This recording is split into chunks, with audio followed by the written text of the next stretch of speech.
As we speak, as at the moment, there is no communication whatsoever from INEC to the party as it regards any objection to the conduct of that convention. In administrative law parlance, once a communication has been made to a government agency and there is no response, it is deemed to me that those communications and correspondences have been accepted. Indeed, INEC has related closely and clearly with the leadership of the party until recently, when the party was denied the invitation to attend the third quarterly consultative meeting of political parties. As we speak, there is no correspondence from INEC to explain that action. 8. The National Working Committee notes that the National Convention of the party, held on the 27th day of March 2024, has been validated by a court of competent jurisdiction of the Federal High Courts, sitting in Abuja on the 16th day of June 2024, when it held that issues of leadership, conduct of congresses, and convention are internal affairs of a political party. The versatile and erudite judge went ahead to determine all the issues of notices, how the convention was held, delegates, amongst others, were determined by the court, and thus the court upheld the National Convention of the party.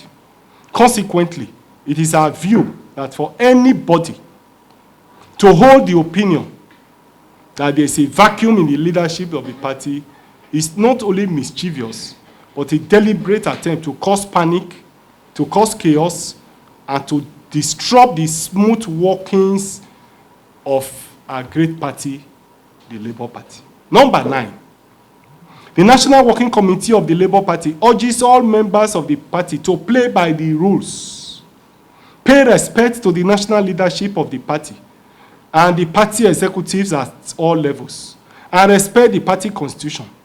All party members are under obligation to respect the integrity, the dignity of the party and its leadership.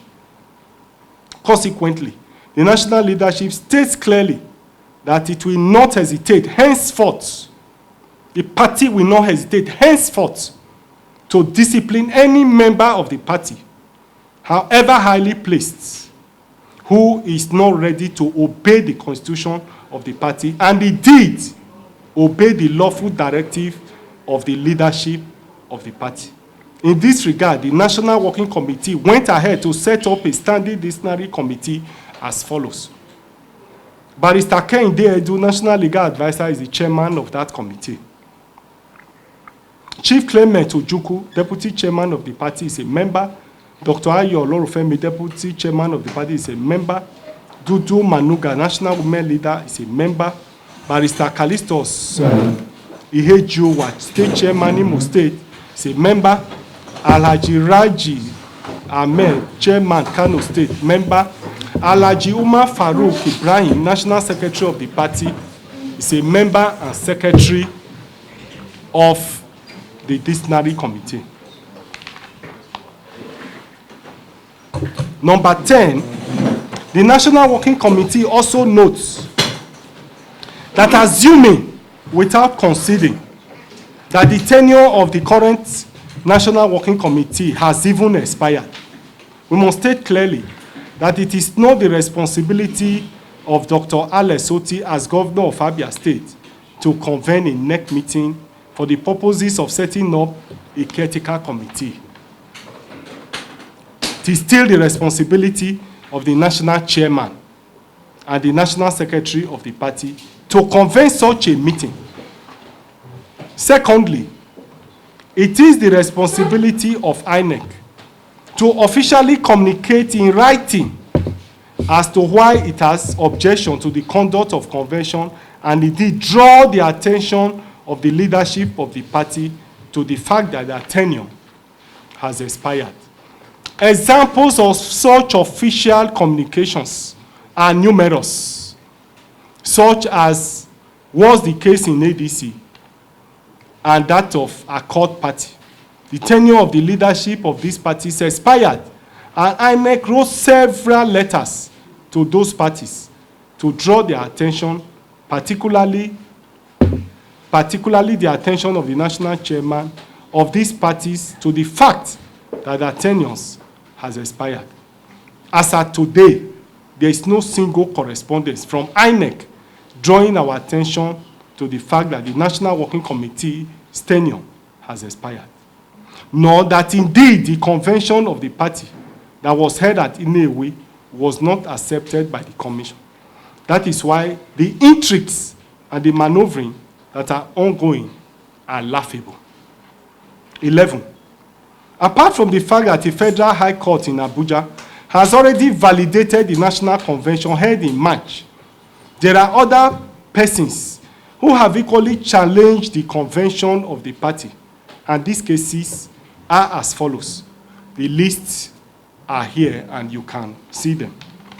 It is therefore trite in our laws that once cases are pending in courts, parties are to maintain status quo ante in order not to destroy the rest. In this case, INEC is expected to maintain the status quo ante in order not to destroy the rest of the party. INEC is expected not to descend into the arena of conflict, but to continue with its neutrality and work cordially with the recognized leadership of the party until the courts state otherwise. 12. The National Working Committee must also state, in addition, that Labour Party is different from other political parties in the sense that it is not a party that is controlled by one man, nor one woman, nor one leader. Neither is it a party that can be put in the pockets of one person. It is a party for the generality of the people. It is for these reasons it was possible to record the successes it made in the 2023 general election. The outlook of the party made it possible for people like Dr. Alex Otti to use the platform of the party and win the general election in 2023 after trying and failing in APC, PDP, and even Abia. Therefore, the ideology, principles, ideas, and outlook of the party must be maintained at all costs. It is a party for the peasants, the downtrodden, the poor, the oppressed, and those who indeed want genuine change and good governance for the people of Nigeria. I must state and conclude here with the quote from Chinua Achebe, Things Fall Apart, where he said, "Let the eagle perch and let the kite perch also."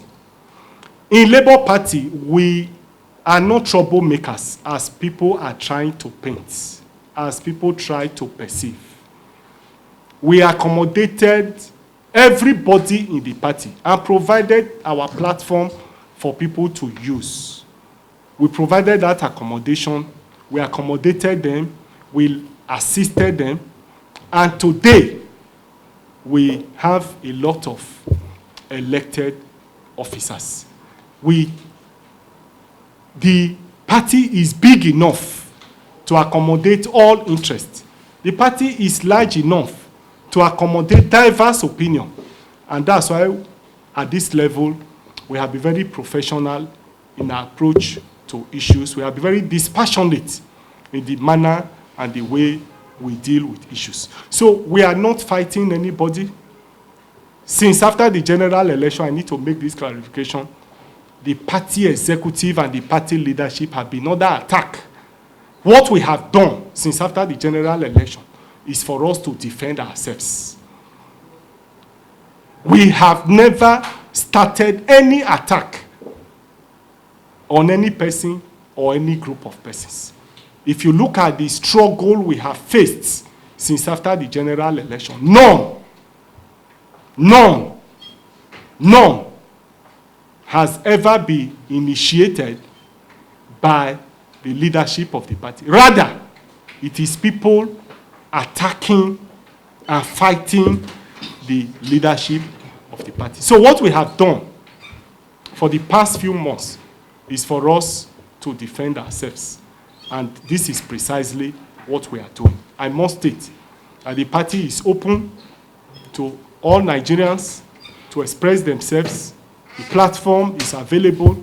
It's an alternative to others, and we are prepared to defend the integrity of the party, where we intend to defend the interest of all our members.